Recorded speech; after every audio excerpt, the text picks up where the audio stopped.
お、無理だと思ってまた大きすぎる。大きすぎる魚。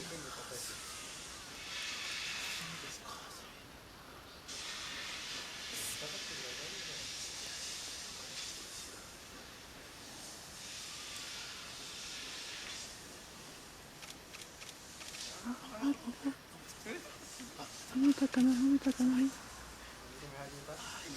ああ、ダメだ。さっき土壌も食べた。大きいから。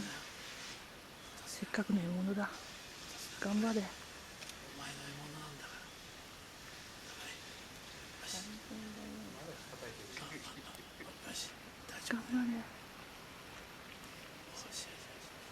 どっかに置くってことはしないの。大きいね、お魚。可愛くてですね。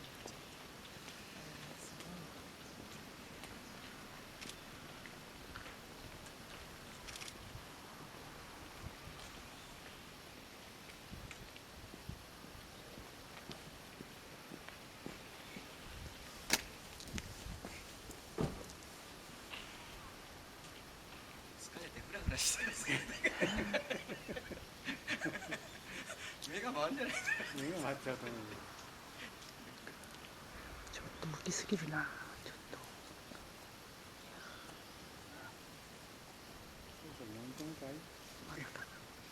何回も飲み込むとするんですけどね、飲み込めないの。飲み込めないです。大あらきくてあ、ちょっと大きすぎたのね。大きすぎてちょっと飲み込もうとする。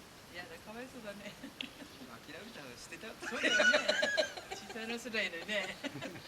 せっかく。あ、初めて飲み込み始めた。本当だ。あそこまで行って。あれで出しちゃう。そう。無理。頑張れ、頑張れ。大きいよね、多分ね。うわーあ、ダメだ。ダメだ。ああ。やだ。せっかく取ったのにね。ちっちゃいのいなかったのかしら。狙ったね、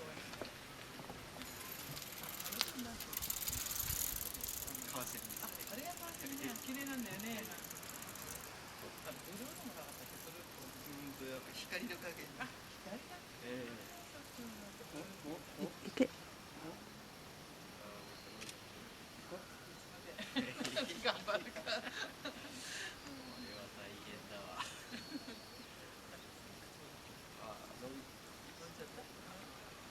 結構お腹に入ってるはずだからね。土壌が暴れとる。土壌が入ってるし、小さいのが何匹か入ってるし、大食感だよ。ちゃったっすよ。食べちゃった。食べちゃった。